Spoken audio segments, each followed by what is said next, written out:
Right now, I want to go to line 2 and speak to Yvonne Jones, MP for Labrador. Good afternoon. Good afternoon, Pete. How are you doing? I'm doing well. I followed a little bit of the Twitter action between yourself and Ryan Cleary this morning about the dementia vote. Fill us in. What is it and what happened? Well, first of all, I'm in Labrador now, in the Labrador Straits, so I was on an airplane this morning making my way up here. You know, as we were stopping or taking off and then stopping in St. Anthony, I was picking up the Twitter feed. But anyway... Yeah, Peter Pettipas was talking to Patty Daly this morning about your having missed the vote somehow, but I'll let you explain. Yeah, absolutely. I'm not sure who Peter is. I've never met him, so I don't know who he is. But anyway, as the situation goes, there was 5 votes that was held in the House of Commons. I was there for the votes. I was in my seat. And in fact, as each vote is called, all 305 or 6 members, whoever's in the House at the time, whatever numbers, they stand and they be registered in terms of their vote. Well, somehow in the course of those 5 votes, I inadvertently did not stand to be registered in one of those votes. And when we checked, that vote happened to be the one that was on the strategy around dementia. Now, there's absolutely no reason for it other than I'm human, and like a lot of people, oftentimes you make mistakes. And I've never really thought that I have been flawless. Unfortunately, it turned out that it could have been a tying vote, right? Is that right? Well, it's debatable. The vote was 139 to 140.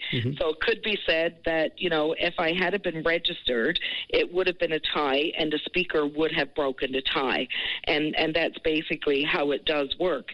However, it was an NDP motion and there was 4 NDP members that did not register on that vote as well. And that would be my question to Ryan Cleary, is that if you knew this vote was going to be so close and you wanted to get it through just to play politics back to him, then maybe he should have made sure his own members were there. But that's not why I'm calling. I'm not looking to make this political with Ryan Cleary. We all know what his shortcomings are as well. But what I do want to do is I do want to make sure that people in Newfoundland and Labrador, my colleagues and others, understand what happened here. I made a call this morning to the Alzheimer's Society in Newfoundland and Labrador.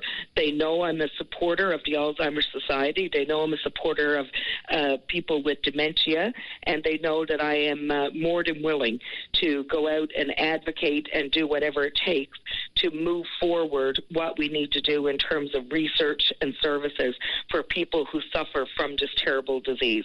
My family, like every other family in this province, have not escaped the actual burden of having a loved one develop dementia and Alzheimer's, having lost someone that you love long before you lose them, simply because of this terrible disease.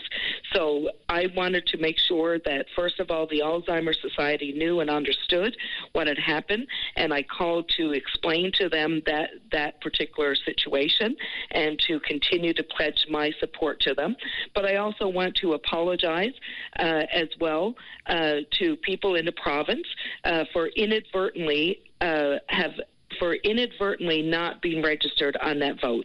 And I really felt so bad about it when I had realized it. Unfortunately, there is nothing that I can do about it at this stage, but I do want to recognize that it was a mistake and that it happened, and make sure that people understand that I'm very supportive of this cause. Now, what would it have meant if I had been registered and there would have been a tie? First of all, it's a motion. It's not a bill. It's a motion that says we agree with something or we don't agree with something. It's really up to the government to take that and to give it support and give it life. As we know, 95% or 99% of the Conservatives in the House of Commons did not vote for it. So they had no support from the Conservative Party, with the exception of a couple of members. And in fact, even one of them, when they thought it was a tie vote, actually got up and changed their vote so it wouldn't be a tie. If they didn't do that, then it would have been the Speaker that would have had to break that tie, and I guess you'll have to ask the Speaker how they would have voted.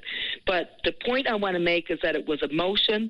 It was making a commitment to support something. It was not a bill that was enacting legislation. And, if the Ryan Cleary really wanted to make politics about all of this, then maybe he should be explaining why his own members were not there to vote for it. Okay, Yvonne Jones, I have a zillion other questions, but we're going to have to leave it for another time. I appreciate your time today. We have to go to our break, so I'll just say goodbye for now, and thanks again. Okay, thank you, Pete, for allowing me to clear this up. Appreciate it. Bye-bye. Bye-bye.